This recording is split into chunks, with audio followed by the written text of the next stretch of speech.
మరి సహోదరి సహోదరులందరూ ఎలా ఉన్నారు? మరి సంతోషంగా ఆనందంగా ఉన్నారా? మీరందరూ సంతోషంగా ఆనందంగా ఉన్నారని నమ్ముచున్నాను. మరి దేవుడు మనల్ని సజీవ లెక్కలో ఉంచుకొని ఆయన సన్నిధిలోనికి నడిపించి ఆయన ఆత్మతోనూ సత్యంతోనూ ఆరాధించుకోవడానికి ఆయన వాక్యాన్ని నేర్చుకోవడానికి ఇచ్చిన గొప్ప ధన్యత భాగ్యమును బట్టి దేవునికి కృతజ్ఞతాస్తుతులు స్తోత్రములు చెల్లించబద్దులమై ఉన్నాము పిల్లరా. సహోదరులమైన మనం ఒకరికొకరు వందనములు చెల్లించుకోవాలని బైబిల్లోని ఆత్మ సూచిస్తుంది. దాన్ని మనము అర్థం చేసుకుంటూ అనుసరిస్తూ ముందుకు సాగుదాం. ప్రియులారా, ఈరోజు క్రీస్తు రాజ్యము 28వ క్లాసు. ఈరోజు క్రీస్తు రాజ్యము 28వ క్లాసు. ఈ క్లాస్ చెప్పబడుతుండగా ఒక వ్యక్తిని గురించి కానీ, ఒక సంస్థను గురించి కానీ, ఒక సంఘమును గురించి కానీ, మాకే తెలుసు మీకు ఎవరికి తెలియదు అనే ఉద్దేశంతో చెప్పబడినవి కావు. బైబిల్లోని ఆత్మ సంబంధమైన సంగతులతో ఏది మాట్లాడినా లేఖనం అనుసరించి మాట్లాడడానికి మరి దేవుడిచ్చిన గొప్ప ధన్యతను బట్టి దేవునికి స్తోత్రాలు. క్రీస్తు ప్రేమ మమ్మల్ని బలవంతం చేయడం బట్టి మేము తెలుసుకున్న సర్వసత్యాన్ని అనేకులకు తెలియజేయడానికి దేవుడిచ్చిన గొప్ప ధన్యత భాగ్యమును బట్టి దేవునికి కృతజ్ఞతాస్తుతులు స్తోత్రములు చెల్లించబద్దుడనే పిల్లరా. ఈరోజు క్రీస్తు రాజ్యము అనే అంశము చాలా మరి పెద్ద అంశము. ఈ పెద్ద అంశంలో చిన్న అంశాలు మరి అనేకములు ఉన్నాయి. అనేకములు మరి బైబిల్లోని ఆత్మ సంబంధమైన సంగతులతో సరిచూసుకుంటూ మరి ముందుకు సాగుతున్నాము పిల్లారా. మరి అనేక పాఠాలు నేర్చుకున్నాము. ఈరోజు మరి క్రీస్తు రాజ్యము 28వ క్లాసులో క్రీస్తు రాజ్యము తీర్పు తీర్చుటలు ఈ లోక సంబంధమైనది కాదు. పిల్లారా, ఈరోజు పాఠము క్రీస్తు రాజ్యము 28వ పాఠంలో క్రీస్తు రాజ్యము తీర్పు తీర్చుటలో ఈ లోక సంబంధమైనది కాదు. మూలవాక్యాన్ని మనం చదువుకున్నట్లయితే యోహాను సువార్త 12వ అధ్యాయం 31వ వచనంలో ఇప్పుడు ఈ లోకమునకు తీర్పు జరుగుతున్నది. మరి అంశం ఎందుకు నేర్చుకోవాలి? క్రీస్తు రాజ్యము మరి క్రీస్తు రాజ్యం యేసుక్రీస్తు రెండో రాకట్లో వస్తాడు. యేసుక్రీస్తు మరి రాజ్యము స్థాపిస్తాడు, ఆ రాజ్యపాలన చేస్తాడు అని చెప్తున్న వారు అనేకులు ఉన్నారు. మరి క్రీస్తు రాజ్యం వచ్చిందా రాలేదా అంటే, యేసుక్రీస్తు వచ్చాడు. ధర్మశాస్త్రం అందరినీ పాపంలో బంధించిన వారిని విడిపించడానికి యేసుక్రీస్తు ధర్మశాస్త్రం అమల్లో ఉన్న కాలంలో వచ్చాడు. ధర్మశాస్త్రం అనుసరించాడు, ధర్మశాస్త్రానికి లోబడ్డాడు, ధర్మశాస్త్రాన్ని శిలువలో కొట్టివేసి యేసుక్రీస్తు మరణించి సమాధి చేసి లేఖనాల ప్రకారం 3వ దినం తిరిగి లేచి పరలోకానికి వెళ్ళి పరలోకంలో ఉన్న పరిశుద్ధాత్మని పంపించి ఆ పరిశుద్ధాత్మని పొందుకున్న 12 మంది యేసుక్రీస్తు మరణ సమాధి పునరుద్ధానం గురించి సువార్తను ప్రకటించడం ద్వారా ఆ సువార్తని విని హృదయాలు పశ్చాత్తాపం కలిగి మారుమనసు పొంది పాపక్షమాపణ ప్రతి వాడు యేసుక్రీస్తు నామములో బాప్తీసం పొందడం ద్వారా మరి యేసుక్రీస్తు నామములో బాప్తీసం పొందడం ద్వారా పాప జీవితం బాప్తీసంలో పాతిపెట్టబడుతుంది. తిరిగి లేవడం ద్వారా మరి నూతన జీవితం క్రీస్తు మహిమను ధరించుకుంటావు. క్రీస్తు మహిమను ధరించుకున్న వారు సంఘంలో చేర్చబడతారు. సంఘంలో చేర్చబడిన వారే క్రీస్తు రాజ్యంలో చేర్చబడిన వారు. ఆ క్రీస్తు రాజ్యంలో చేర్చబడిన వారు కూడా ఇప్పటికి కూడా మరి యేసుక్రీస్తు రెండో రాకడలో వస్తాడు, 1000 ఏళ్ల పరిపాలన చేస్తాడు అని చెప్తున్న పరిస్థితి పిల్లారా.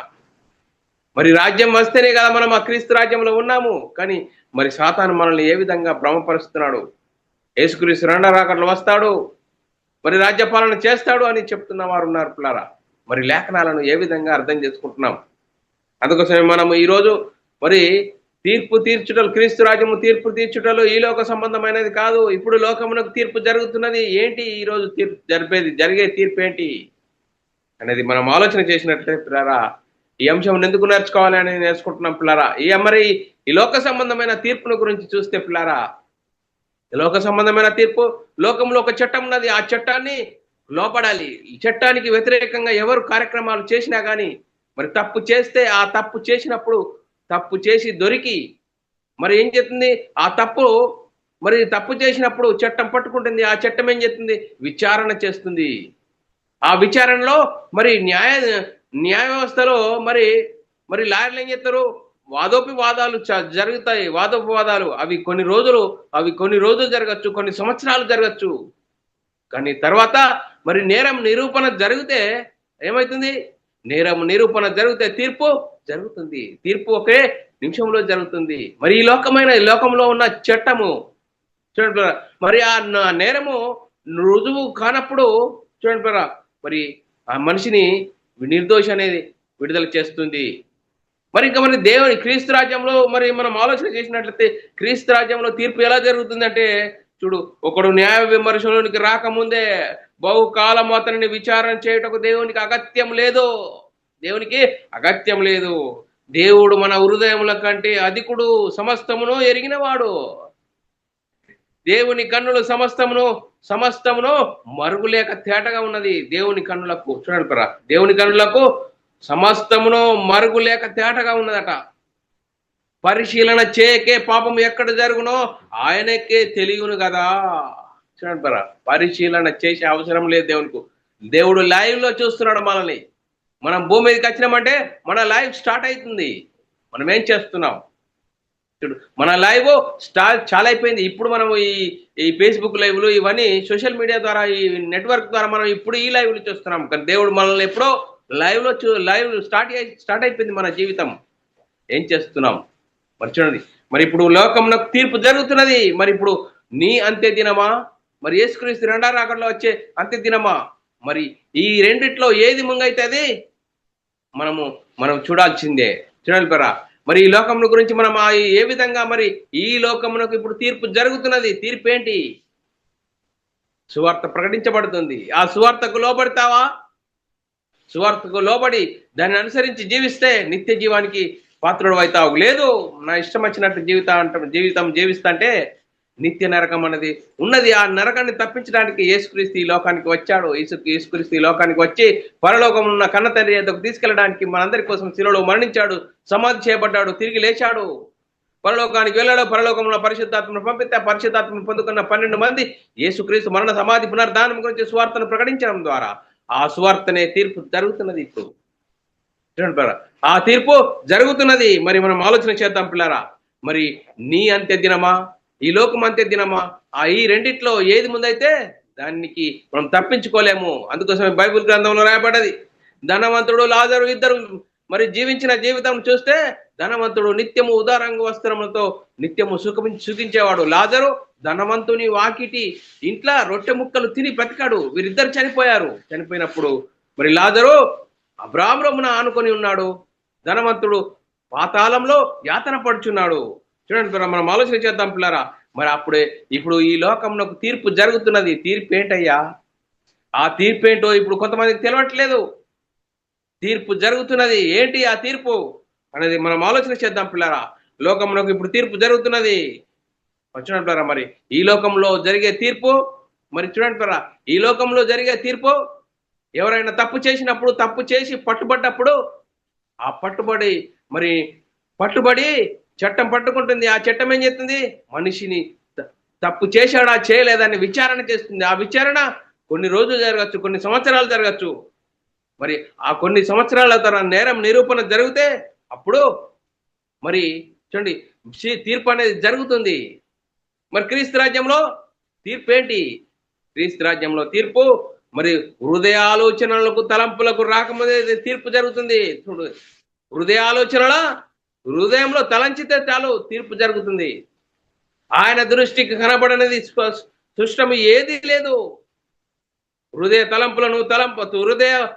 యొక్క తలంపులను ఆలోచనలను శోధించుచున్నది వాక్యం అండి.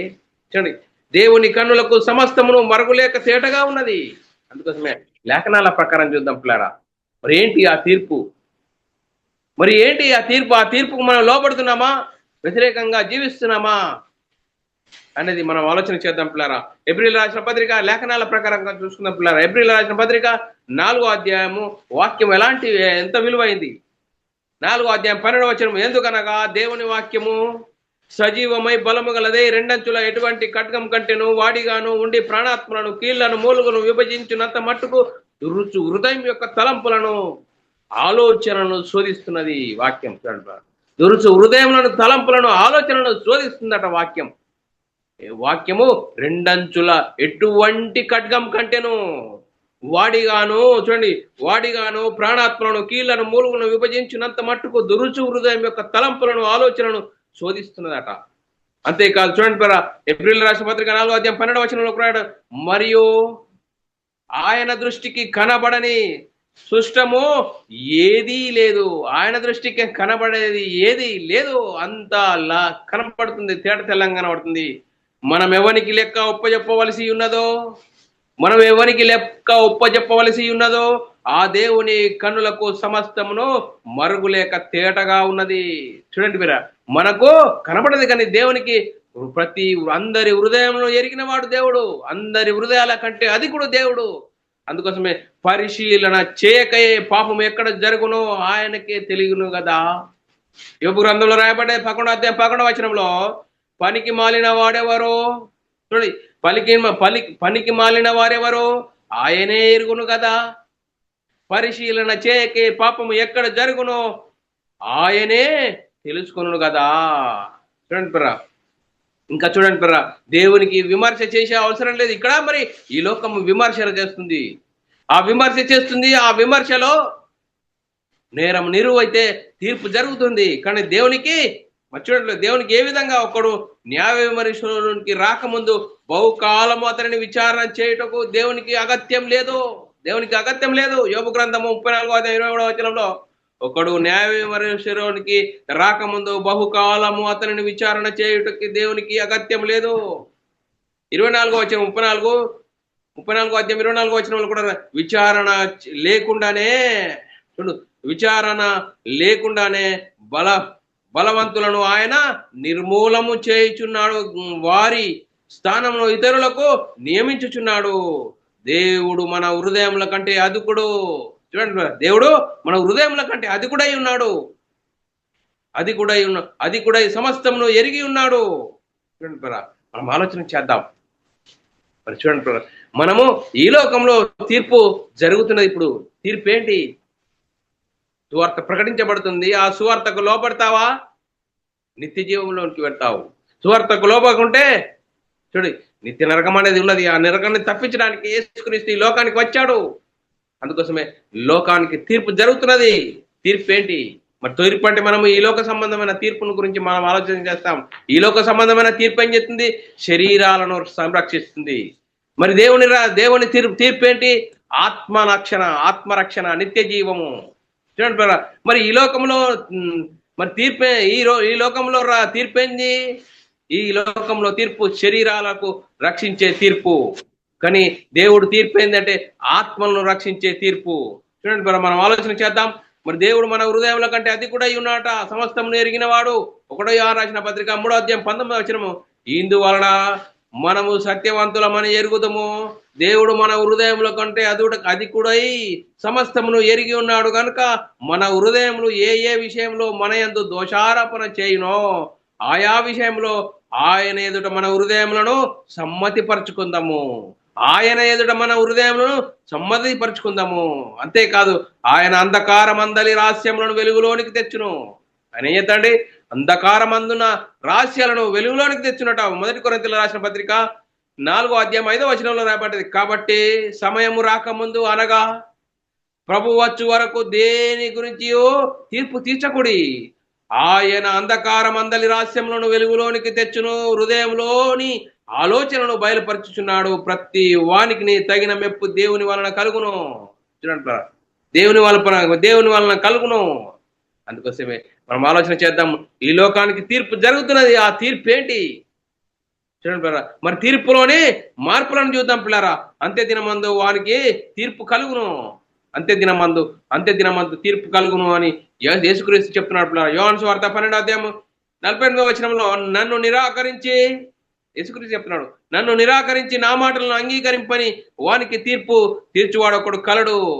నేను చెప్పిన మాటయే అంత్య దినమున వానికి తీర్పు తీర్చును. చూడండి పిల్లరా, నేను చెప్పిన మాటనే అంత్య దినమందు తీర్పు తీర్చును. అందుకోసమే దేవుడు నా సువార్త ప్రకారం మనుషుల రహస్యములను విమర్శించును. అపోస్తలుడైన పౌలు గారు చూడండి, దేవుడు నా సువార్త ప్రకారం మనుషుల రహస్యములను విమర్శించును. ఏంటి విమర్శించేది? సువార్త, దేవుని మాటకు లోబడి జీవిస్తే నిత్య జీవాన్ని స్వతంత్రించుకుంటావు, నిత్య జీవంలోనికి ప్రవేశిస్తావు. లేకుంటే మనం ఇష్టానుసారం జీవిస్తే చూడండి, నిత్యమ నరకం అనేది తప్పదు అని లేఖనం చెప్తుంది పిల్లారా. మరి దేవుడు నా సువార్త ప్రకారం ఏమంటుండో రోమిలకు రాసిన పత్రిక 2వ అధ్యాయం 10వ వచనంలో, దేవుడు నా సువార్త ప్రకారం యేసుక్రీస్తు ద్వారా మనుషుల రహస్యములను విమర్శించు దినము ఇలాగూ జరుగును. ఎప్పుడు జరుగుతుంది? క్రీస్తు న్యాయపీఠం ఏంటి? సంఘం అండి. చూడండి, అపొస్తలులు ప్రవక్తలు వేసిన పునాది మీద కట్టబడినదే సంఘము. ఆ సంఘంలో ప్రకటించబడుతున్న సువార్తకు లోబడితే నిత్య జీవాన్ని స్వతంత్రించుకుంటావు. సువార్తకు లోబడకుండా యేసుక్రీస్తు రెండో రాకడలో వస్తాడు, తీర్పు తీరుస్తాడు. ఇప్పుడు పుస్తకం తెరవబడుతుంది. అప్పుడు అందరూ వారు చేసిన తీర్పును బట్టి తీర్పు జరుగుతుంది అనుకుంటున్నారు చాలా మంది. ఇప్పుడే లోకంలో తీర్పు జరుగుతున్నదని లేఖనం చెప్తుంది. ఏంటి ఆ తీర్పు? సువార్త దేవుని వాక్య ప్రకారంగా మన ఆత్మీయ జీవితం కట్టుకోవాలి. లేదండి యేసుక్రీస్తు రెండో రాకడలో వస్తాడు, తీర్పు తీరుస్తాడు అని ఇప్పుడు మన ఇష్టానుసారమైన జీవితం చేస్తున్నావా? దేవుని కన్నులు ప్రతి చోట మనల్ని చూస్తున్నాయి. దేవుడు మనల్ని లైవ్ లో చూస్తున్నాడు. దేవుడు మనల్ని లైవ్ లో చూస్తున్నాడు. ఏం చూస్తున్నావు, ఏం చేస్తున్నావు, ప్రతి ఒక్కటి లైవ్ లో మరి దేవుడు చూస్తున్నాడు. అందుకోసమే మన అంత్య దినము మరి యేసుక్రీస్తు రెండో రాకడలో మరి లోకాంత్య దినం జరిగితే మనం తీర్పులోనికి వస్తాం. మరి ఇప్పుడు మనం ఎక్కడున్నాం? విచారణలో జరుగుతుంది.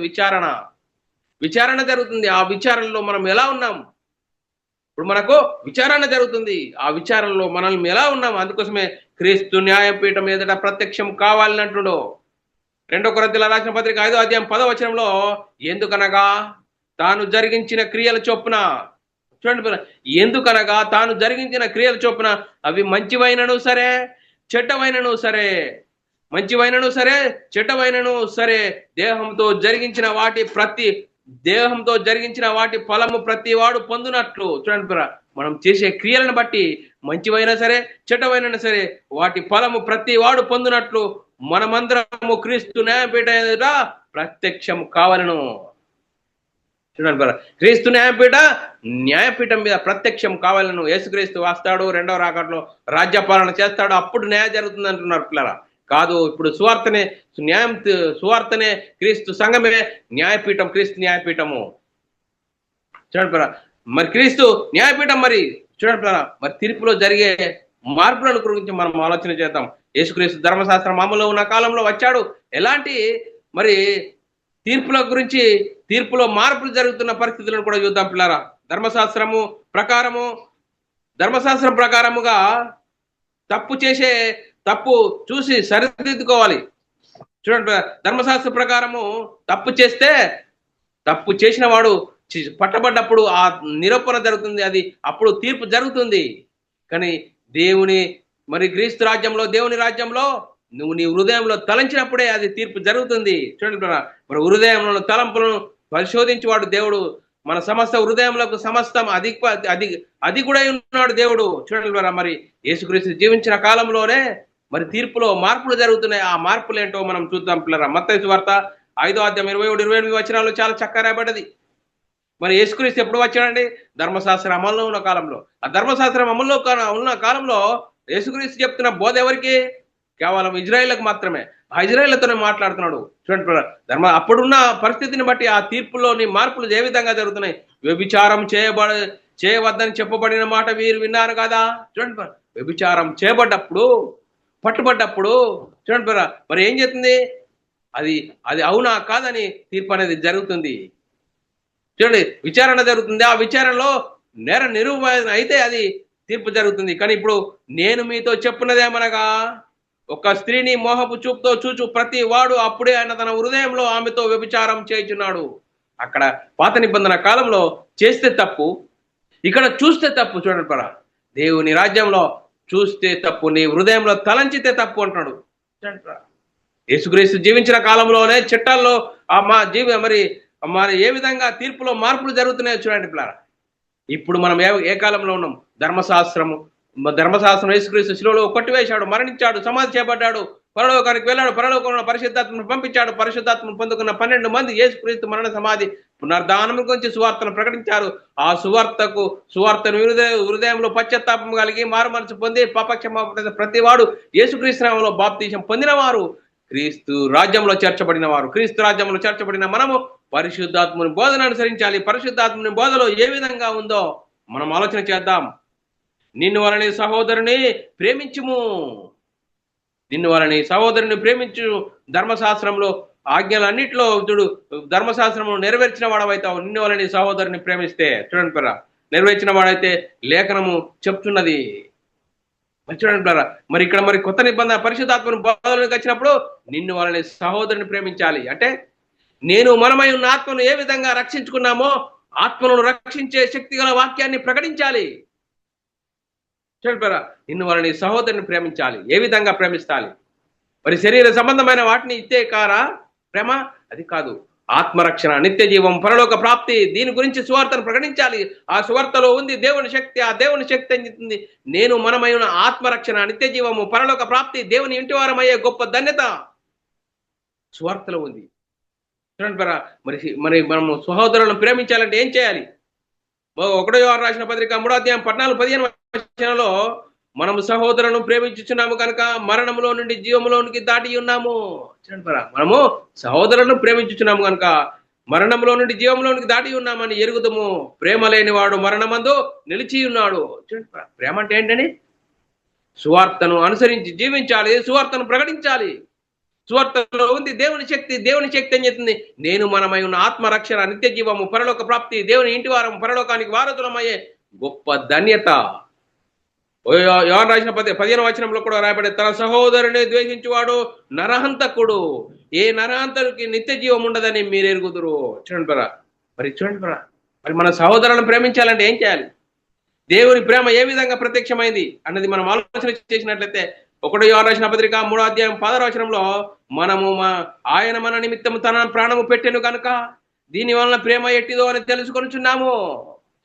మనందరి కోసం యేసుక్రీస్తు మనందరి కోసం శిలువలో మరణించాడు, సమాధి చేయబడ్డాడు, 3వ రోజున తిరిగి లేచాడు. తిరిగి లేచి పరలోకానికి వెళ్ళి పరలోకంలో పరిశుద్ధాత్మను పంపిస్తే ఆ పరిశుద్ధాత్మను పొందుకున్న 12 మంది యేసుక్రీస్తు మరణ, సమాధి, పునరుద్ధానం గురించి సువార్తను ప్రకటించారు. సువార్తను విని హృదయంలో పశ్చాత్తాపం కలిగి మారు మనసు పొంది పాపక్షమాపణ ప్రతి వాడు యేసుక్రీస్తు నామములో బాప్తిసం పొందడం ద్వారా నేను మనమై ఉన్న ఆత్మరక్షణ జరిగింది. చూడండి, ఆయన మన నిమిత్తం ప్రాణం పెట్టెను కనుక దీని వలన ప్రేమ ఎట్టిదో అని తెలుసుకొనుచున్నాము. మనము కూడా సహోదర నిమిత్తం మన ప్రాణం పెట్టబద్దులమై ఉన్నాము. చూడండి, మన ప్రాణం పెట్టబద్దులమై ఉన్నామంటే మనము సాధ్యమనంత వరకు వాక్యానుసారంగా జీవించి వాక్యాన్ని ప్రకటించాలి. వాక్యంలో ఉంది ఆత్మరక్షణ సత్సువార్తలో ఉంది దేవుని రక్షణ. దేవుడు రక్షించే శక్తి సువార్తలో ఉంది. చూడండి, మనం అలా చేయకుంటే మరణంలోనే ఉంటాము. మరణంలో నుండి మరి జీవంలోనికి ఎట్లా, ఏ విధంగా దాటాలి? మరణంలో నుండి జీవంలో దాటాలంటే ఏం చేయాలి? చూడండి, లేఖనం చూసుకుందాం పిల్లరా. 1 యోహాను రాసిన పత్రిక 4వ అధ్యాయం 20-21 వచనంలో రాయబడ్డది, ఎవడైనాను నేను దేవుణ్ణి ప్రేమించుచున్నానని చెప్పి. చూడండి, ఈరోజు అందరూ దేవుని ప్రేమించేవారు. నాకు ప్రేమ ఉంది అంటే నీ ప్రేమ ఏ విధంగా బయలుపరచబడాలి? నీ పనితనము, నీ క్రియలు, నీ ఆలోచన. ఎవడైనా నువ్వు దేవుణ్ణి ప్రేమించుచున్నానని చెప్పి తన సహోదరుని ద్వేషించిన ఎడలా అతడు అబద్ధికుడగును. చూడండి, ఏ విధంగా కనిపించని దేవుని ప్రేమిస్తున్నావని నువ్వు గప్పలు కొట్టుకున్నాడు కాదు, నీ ముంగటున్న సహోదరుని ప్రేమించు అంటున్నాడు. చూడు, తన సహోదరిని ద్వేషించిన అతడు అబద్ధికుడు, తాను చూసిన తన సహోదరుని ప్రేమింపని వాడు. చూడు,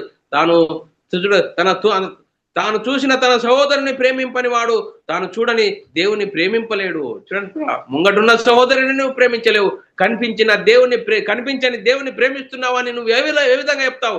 ఏ విధంగా నిరూపిస్తావు? 21వ వచనంలో దేవుని ప్రేమించేవాడు తన సహోదరుని కూడా ప్రేమింపవాలనే ఆజ్ఞ ఆయన వలన మనము పొంది ఉన్నాము. చూడండి, దేవుని వలన మనం దేవుణ్ణి ప్రేమిస్తున్నాం అంటే ముంగటున్న సహోదరుని కూడా నువ్వు ప్రేమించినప్పుడే దేవుణ్ణి ప్రేమించినట్లు అని లేఖనం చెప్తుంది.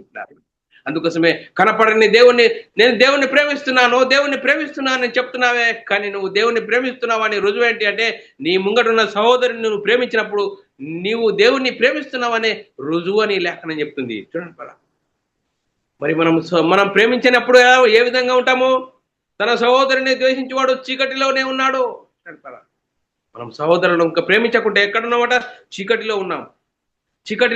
1 యోహాను రాసిన పత్రిక 2వ అధ్యాయం 11వ వచనంలో తన సహోదరుని ద్వేషించువాడు చీకటిలో ఉండి చీకటిలో నడుచుచున్నాడు. చీకటి అతని కన్నులకు గుడ్డితనము కలగజేయను గనుక తానెక్కడికి పోచున్నాడో అతనికి తెలియదు.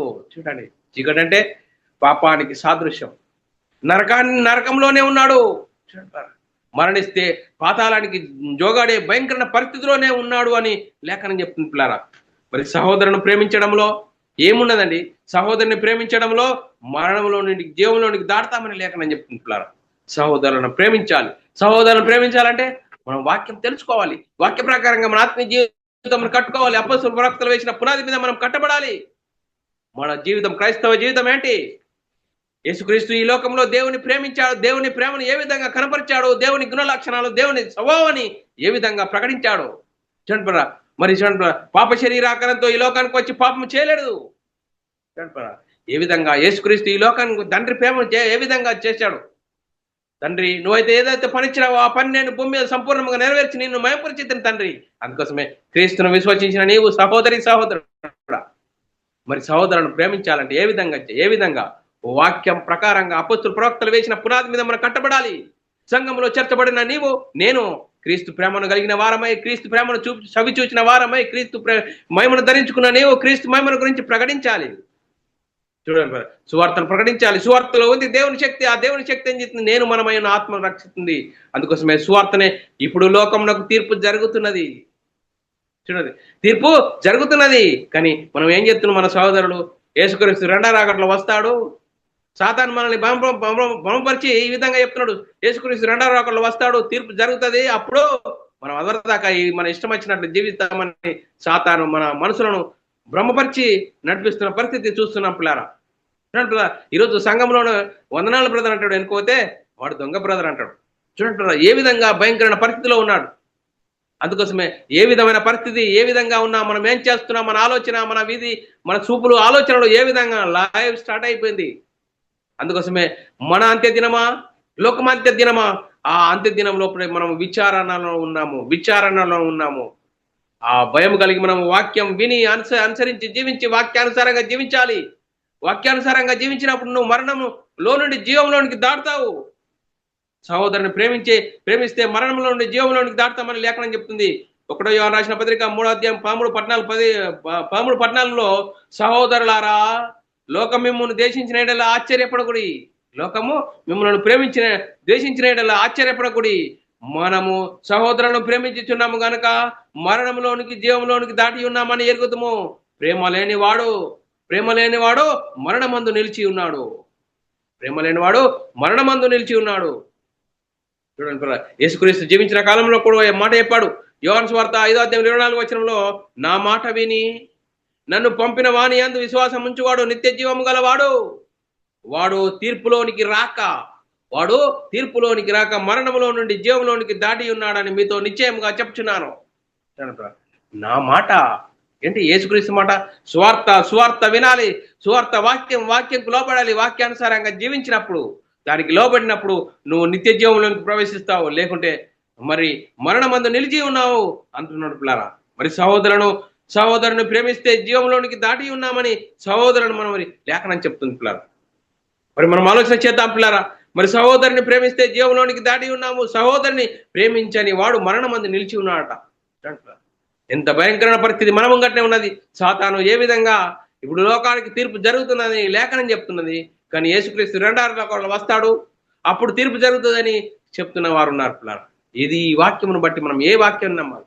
లోకంలో ఇప్పుడు తీర్పు జరుగుతుంది. ఆ తీర్పు ఏంది? సువార్త.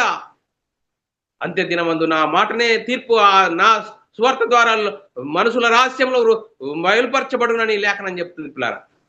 అందుకోసమే మరి యోహాను సువార్త జీవించుచున్నావు అన్న పేరు మాత్రం ఉన్నది, కానీ మృతులుగా ఉన్నామా?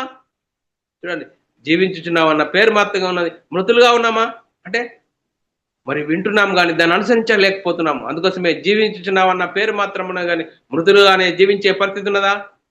మరి 1 యోహాను రాసిన పత్రిక 3వ అధ్యాయం 14వ వచనంలో, మనం సహోదరులను ప్రేమించుచున్నాము కనుక, చూడండి, మనం సహోదరులను ప్రేమించుచున్నాము కనుక మరణంలో నుండి జీవంలోనికి దాటి ఉన్నామని ఎరుగుతాము. ప్రేమ లేనివాడు మరణమందు నిలిచి ఉన్నాడు. ఎట్లా నిలిచి ఉన్నాడు? యేసుక్రీస్తు రెండో రాకడలో వస్తాడండి. రెండో రాకడలో వచ్చి 1000 ఏళ్ల పరిపాలన చేస్తాడు. అప్పుడు తీర్పు జరుగుతుంది అని చెప్తున్నారు. మరి ఇప్పుడు లోకంలో తీర్పు జరుగుతున్నది. ఆ తీర్పు ఏంటి అంటే సువార్త ప్రకటించబడుతుంది. ఆ సువార్తకు లోబడి జీవిస్తావా? దాన్ని అనుసరిస్తావా? జీవంలోనికి ప్రవేశిస్తావు. లేకుంటే మరి ఏం జరుగుతుంది? మరణంలోనే నిలిచి ఉండే పరిస్థితి. మరి లోకాంత్య దినము, నీ అంత్య దినము ఏది ముందు వస్తే ఆ వీటిని తప్పించుకోలేని పరిస్థితి. అందుకోసమే మరి ఏం చేయాలి? ఇప్పుడు మరి సహోదరులను ప్రేమించాలి. మరి ఇప్పుడు మనం ఎలా ఉన్నాము? విచారణలో ఉన్నాము. విచారణలో ఉన్నాము. ఈ విచారణలో నువ్వు ఎలా ఉండాలి? వాక్యం అనుసరించి జీవించాలి. వాక్యానుసారంగా జీవించాలి. నువ్వు ఈ భూమి మీదకి వచ్చేటప్పుడే లైఫ్ స్టార్ట్ అయిపోయింది. నీ జీవితం ఏ విధంగా ఉంది? మనమైన ఆత్మను గురించి ఆలోచిస్తున్నావా? శరీరం గురించి ఆలోచిస్తున్నావా? దేని గురించి ఆలోచిస్తున్నావు? ఈ ఆత్మ కనిపించే శరీరంలోనే ఉంటే కోటి విద్యలు నడుస్తున్నాయి అయ్యా. మరి నువ్వు ఏ విధంగా జీవిస్తున్నావు ఆలోచన చేయి. అందుకోసమే లోకమునకు తీర్పు జరుగుతున్నది. ఆ తీర్పులో ఇప్పుడు ఏమైతుంది? విచారణలో ఉన్నాం. విచారణ చూడండి, ఈ లోకంలో చూస్తే తీర్పు, ఒక మనిషి తప్పు చేసినప్పుడు పట్టబడ్డప్పుడు న్యాయస్థానం ఏం చేస్తుంది? ఆయనను విచారిస్తుంది. ఆ విచారణ కొన్ని రోజులు జరగచ్చు, కొన్ని సంవత్సరాలు జరగచ్చు. ఆ సంవత్సరాల తర్వాత ఒక నిమిషంలోనే తీర్పు జరుగుతుంది. మనం ఎక్కడున్నాము? విచారణలో ఉన్నాం. ఈ విచారణలో మనం ఏ విధంగా ఉండాలి? మనము వాక్యం విని వాక్యానుసారంగా జీవించి దాని ప్రకారంగా జీవిస్తే మరి మరణంలో నుండి జీవంలోనికి దాటి ఉన్నామని లేఖనం చెప్తుంది. లేకుంటే నువ్వు ఏం చేస్తావు? మరణమందు నిలిచి ఉన్నావు. ఆ మరణమందు నిలిచి విచారణ జరుగుతున్నప్పుడు మనం ఏం చేస్తుంది? మన అంతం వరకు ఈ లోకమంతం వరకు ఈ రెండింటిని తప్పించుకోనప్పుడు ఏమవుతుంది? మరణిస్తే పాతాళమయ భయంకరమైన పరిస్థితుల్లోనికి జారిపోయే భయంకరమైన పరిస్థితి ఉన్నది. అందుకోసమే కొందరి పాపములు వాటి వెంటనే వెళుతున్నాయట. మొదటి తిమోతి రాసిన పత్రిక 5:24 వచనంలో కొందరి పాపములు తేటగా బయలుపడి న్యాయపు తీర్పునకు ముందుగా నడుచుచున్నాయి. చూడండి ఎంతట, కొందరి పాపములు తేటగా బయలుపడి న్యాయపు తీర్పునకు ముందుగా నడుచుచున్నవి, మరి కొందరి పాపములు వారి వెంట వెళ్ళుచున్నవి. చూడండి ఏ విధంగా ఉన్నాం. అందుకోసమే తీర్పు దేవుని ఇంట ఆరంభమైనప్పుడు, దేవుని ఇల్లు ఏదండి? నువ్వు వాక్యాన్ని అనుసరించి జీవించినప్పుడే దేవుని ఇల్లు నువ్వే. వాక్యం చెప్తుందయ్యా, దేవుని ఇల్లుగా నీవు జీవిస్తున్నావా? అందుకోసమే మొదటి పేతురు రాసిన పత్రిక 4:17 వచనము, తీర్పు దేవుని ఇంట ఆరంభము కాలము వచ్చి ఉన్నది. అది మన యుద్ధని ఆరంభమైతే దేవుని సువార్తకు అవిధేయులైన వారి గతి ఏమగునో? దేవుని సువార్తకు అవిధేయులైన వారి గతి ఏమగునో? నువ్వు విని దేవుని ఇల్లుగా నువ్వు జీవిస్తే దేవుడు ఉండే పరలోకం చేరే గొప్ప ధన్యత ఉన్నది. అందుకోసమే మనం ఏ విధంగా ఉన్నాం. అందుకోసమే అపోస్తలుడైన పౌలు గారు కొత్త నిబంధనలో సుమారు 14 పత్రికలు రాసిన అపోస్తలుడైన పౌలు గారు ఏమన్నాడు? వాక్యము ప్రకటిస్తున్నాను, మరి ఒకవేళ ఇతరులకు ప్రకటించిన తర్వాత నేనే భ్రష్టుడనై పోదునేమో అని నా శరీరాన్ని నలుగొట్టుకుని దాన్ని లోపరుచుకుంటున్నాను. ఆత్మ చేత శరీర క్రియలను చంపాలి. అదే క్రైస్తవ జీవితం. చూడండి, శరీరం నిన్ను ఏ విధంగానో నిన్ను తప్పుకు లాగుతూనే ఉంటది. శరీరం ఏతుంది? శరీరం కూటి కోసం కోటి విద్యలో మనిషి బిజీ జీవితం జీవిస్తున్నాడు. కానీ నువ్వు క్రీస్తును నమ్ముకున్న నీ శరీరం ఎప్పుడు నిన్ను ఏదో కోరుతుంది, ఏదో లేదు అదో లేదు అంటుంది. అందుకోసం అపోస్తలుడైన పౌలు గారే తన శరీరాన్ని లోపరుచుకున్నాట. చూడండి, మరి ఒకవేళ ఇతరులకు ప్రకటించిన తర్వాత నేనే భ్రష్టునై పోదునేమో నా శరీరాన్ని నల్లు కొట్టుకుని దాన్ని లోపరుచుకుంటున్నాను.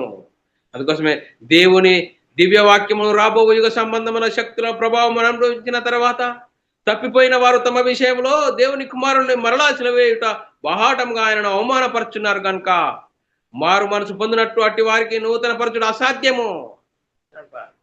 ఏ విధంగా ఉన్నా వాక్యం విని దాన్ని అనుసరించి జీవించకుంటే ఏమైనా పరిస్థితిలో, ఎంత భయంకరమైన పరిస్థితిలో ఉంటామట. ఏప్రిల్ రాసిన పత్రిక 6వ అధ్యాయము 4, 5, 6 వచనాలు చాలా చక్కగా రాబడ్డది. ఒక్కసారి వెలిగింపబడి పరలోక సంబంధమైన వరమును రుచి చూచి పరిశుద్ధాత్మలో పాలివారై దేవుని దివ్య వాక్యమును రాబో యుగ సంబంధమైన శక్తుల ప్రభావం అనుభవించిన తరువాత తప్పిపోయిన వారు తమ విషయంలో దేవుని కుమారుని సిలువేయుచు బహాటంగా ఆయనను అవమానపరుచున్నారు గనుక మారు మనసు పొందునట్టు అట్టి వారిని మరలా నూతన పరచుట అసాధ్యము. క్రీస్తులోనికి వచ్చి దాన్ని అనుసరించి జీవించినా కూడా మళ్ళీ తప్పిపోతే వారిని మారు మనసు పొందుట అసాధ్యమని లేఖనం చెప్తుంది. అందుకోసమే మీరు మీ మనస్సు మారి నూతనమవుట వలన రూపాంతరం పొందండి. ఇప్పుడు మీరు రూపాంతరం పొందాలి. అందుకోసమే కృపకు మూలమగు ఆత్మను తిరస్కరించేవాడు ఎంత ఎక్కువైన దండనకు ప్రతి పాత్రుడగును ఎంచబడునా? కృపకు మూలమగు ఆత్మను తిరస్కరించి వాడికి ఎంత ఎక్కువైన దండన. చూడండి, ఏప్రిల్ రాసిన పత్రిక 10వ అధ్యాయము 29వ వచనంలో ఇట్లుండగా దేవుని కుమారుని పాదములకు తొక్కి తాను పరిశుద్ధ పరచుటకు సాధనమైన నిబంధన రక్తము అపవిత్రమైనది గ్రహించి కృపకు మూలమగు ఆత్మను తిరస్కరించువాడు ఎంత ఎక్కువైన దండకు పాత్రుడను ఎంచబడునని మీకు తోచును. చూడండి, కృపకు మూలమగు ఆ వాక్యాన్ని తిరస్కరించి జీవిస్తే ఎంత భయంకరమైన ప్రతిదండన అనేది ఉన్నది. ఆ ప్రతిదండన ఏంటి అంటే నరకానికి జాయే భయంకర పరిస్థితి. చూడండి, మనం ఏ విధంగా ఉన్నాం. అందుకోసమే ఇప్పుడు లోకంలో తీర్పు జరుగుతున్నది. ఆ తీర్పు ఏంటయ్యా? సువార్త ప్రకటించబడుతుంది. సువార్తకు లోబడి జీవిస్తే మరణంలో నుండి జీవంలోనికి దాటుతావు. మరి లోకంలో జరుగుతున్న తీర్పు ఏంటి అంటే, మరి చూడండి, ఈ లోకంలో జరుగుతున్న తీర్పు శరీరాలను సంరక్షించేది. మరి దేవుడి క్రీస్తు రాజ్యం తీర్పు ఏంటి? ఆత్మలను రక్షించే శక్తి గల వాక్యము, ఆత్మలను రక్షించే వాక్యంకు లోబడాలి. ఆ వాక్యమే లోకంలో తీర్పు జరుగుతున్నది. ఆ తీర్పుకు లోబడి జీవిస్తావా? మరణంలో నుండి జీవంలోనికి దాటుతావు. లేకుంటే ఇష్టానుసారమైన జీవితం జీవిస్తే మరి మరణమందు నిలిచి ఉన్నాడని చెప్తున్నది పిల్లరా. మరి ఇంకా మరి మనము మరణంలో నుండి జీవంలోనికి దాటాలంటే, ప్రేమించాలంటే వాక్యం ప్రకటించాలి. ఆ వాక్యం ఏంటి? యేసుక్రీస్తు మరణ సమాధి పునరుద్ధానం గురించి సువార్త. ఆ సువార్తలో ఉంది దేవుని శక్తి. ఆ దేవుని శక్తి మరి ప్రకటించాలి. ఆ వాక్యమే ఇప్పుడు లోకంలో తీర్పు జరుగుతున్నది. యేసుక్రీస్తు రెండవ రాకడలో వస్తాడు. ఆ రెండవ రాకడలో వస్తాడు. యేసుక్రీస్తు రాజ్యపాలన చేస్తాడు. అప్పుడు తీర్పు జరుగుతుందని చెప్పేవారు ఉన్నారు. అది కాదు పిల్లారా. మరి క్రీస్తు న్యాయపీఠం అంటే ఏంటి? క్రీస్తు సంఘము. క్రీస్తు సంఘములో చెప్పబడుతుంది సువార్త. యేసుక్రీస్తు మరణ సమాధి గురించి సువార్త. ఆ సువార్తలో ఉంది దేవుని శక్తి. ఆ దేవుని శక్తి నేను మనమై ఉన్న ఆత్మరక్షణ, నిత్య జీవం, పరలోక ప్రాప్తి, దేవుని ఇంటి వారం, పరలోకానికి వారసులమయ్యే గొప్ప ధన్యత ఉన్నది పిల్లారా. అందుకోసమే ఇప్పుడు లోకంలో తీర్పు జరుగుతుంది. ఆ తీర్పు ఏందయ్యా? చూడండి, మరి ఈ లోకంలో జరుగుతున్న తీర్పును గురించి చూస్తున్నాము. ఈ లోకంలో జరుగుతున్న తీర్పు ఏం చేస్తుంది? శరీరాలను సంరక్షిస్తుంది. ఈ లోకంలో ఉన్న చట్టాలకు లోబడి జీవిస్తే నీకు సమస్య రాదు. చట్టాలకు వ్యతిరేకంగా జీవిస్తే చట్టం నిన్ను పట్టుకుంటుంది, విచారణ చేస్తుంది. ఆ విచారణలో నువ్వు తప్పు నిరూపణ జరిగితే నీకు తీర్పు జరుగుతుంది. కానీ క్రీస్తు రాజ్యంలో తీర్పు నీ హృదయంలో తలంచినప్పుడే నీకు తీర్పు జరుగుతుంది. దేవుడు అందరి హృదయాల కంటే అధికుడై ఉన్నాడు. చూడండి, దేవుడు విచారం చేయకనే అందరి హృదయాలను ఎరిగినవాడు. అందుకోసమే అందరి హృదయాల కంటే అధికుడు. అందుకోసమే ఇప్పుడు లోకంలో తీర్పు జరుగుతుంది. ఆ తీర్పు ఏంటో తెలుసుకున్నాము. ఆ తీర్పును మనం విని అర్థం చేసుకొని వాక్యంకు లోపడి వాక్యానుసారం జీవించి మనమందరము దేవునికి మహిమ తెచ్చే వారంగా ఉంటూ, ఘనత తెచ్చే వారంగా ఉంటూ ముందుకు సాగుదాం పిల్లారా. ఇంతవరకు చెప్పబడిన లేఖనం ప్రతి ఒక్కరి హృదయంలో నీరు గట్టి ఫలింపు చేయను గాక. ఆమెను. అందరికీ వందనములు, దేవునికి స్తోత్రాలు. మరి పిల్లారా, మరి ఇలాంటి అంశాలు వినాలనుకుంటున్నారా? యునైటెడ్ బైబిల్ అకాడమీ మరి ద్వారా అకాడమీ ఛానల్ సబ్స్క్రైబ్ చేసుకోండి. అలాగే BW అకాడమీ ఛానల్ సబ్స్క్రైబ్ చేసుకోండి. మీరు వినండి, అనేకులకు షేర్ చేయండి. మీ వ్యక్తిగత ప్రార్థనలో, పరిచర్య ప్రార్థనలో జ్ఞాపకం చేసుకోవాల్సిందిగా క్రీస్తు ప్రేమను బట్టి బతిమాలకు వచ్చినాను. అందరికీ వందనములు, దేవునికి స్తోత్రాలు.